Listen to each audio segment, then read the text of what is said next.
AITS में मैं अभी आपको अपने आप को जज करने के लिए बिल्कुल नहीं बोल रहा हूं।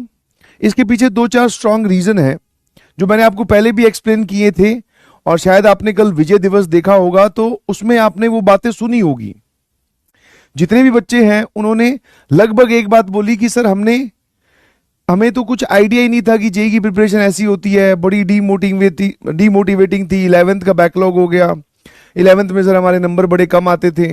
ठीक है, ये सब बातें वहां पे एक आपने कॉमन सुनी होगी कि हाँ ऐसे सब बच्चे बोल रहे हैं। ठीक है, बट उस सभी कॉमन में एक चीज पता है क्या कॉमन थी, कि उन सभी सेलेक्टेड बच्चों ने कभी भी हार नहीं मानी।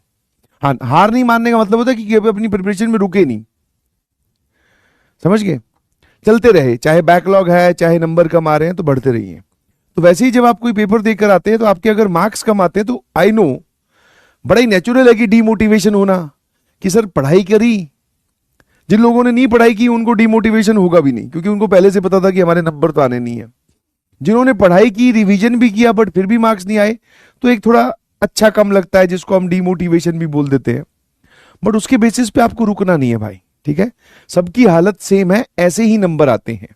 बस तू इतना कर सकता है अपनी तरफ से, या कर सकती हो अपनी तरफ से, कि तेरी क्या गलतियां रही उसको सुधार, उसको लिख एक जगह, फिर आगे बढ़। समझ गए, है ना? उसको सुधार, लिख, आगे बढ़। समझ में आया? बढ़िया पेपर था। AITS जो है वो ऑल इंडिया लेवल का पेपर होता है भाई। ठीक है, तो तुम्हें पता चला होगा कुछ सवाल तो सर एकदम नए देखने में लग रहे थे, कुछ क्वेश्चन जो है सर वो थोड़े ट्रिकी थे, कुछ हम सोच नहीं पाए।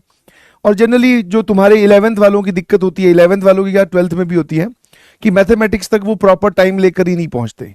वो अपना सारा टाइम जो है वो फिजिक्स और केमिस्ट्री में बर्बाद कर देते हैं। फिर मैथ्स में वो 2, 4, 5 या 7 सवाल अटेम्प्ट करके आते हैं, उसमें से 1 सही, 2 सही, 3 सही, 4 सही, इतने होते हैं। तो जनरली लो स्कोरिंग रहता है। समझ पा रहे हो कि नहीं?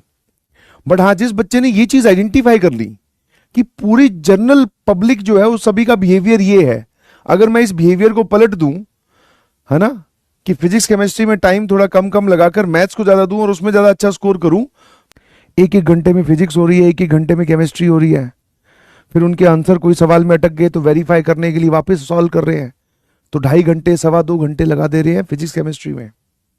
मैथ्स में लेकर पहुंच रहे हैं 45 मिनट, 40 मिनट, आधा घंटा, और उस सब्जेक्ट को अटेम्प्ट करने की कोशिश कर रहे हैं जिसका एक सवाल मिनिमम 5 मिनट मांगता है। मिनिमम को ढंका होगा तो 10 मिनट भी ले जाएगा।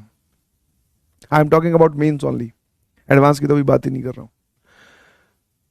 तो ये जो लोग कर रहे हैं उससे तू थोड़ा सा अलग कर, तेरी रैंक अपने आप इंप्रोवाइज होगी। मैं मार्क्स की बात नहीं कर रहा हूं, अगले पेपर में करके देख ले ऐसा।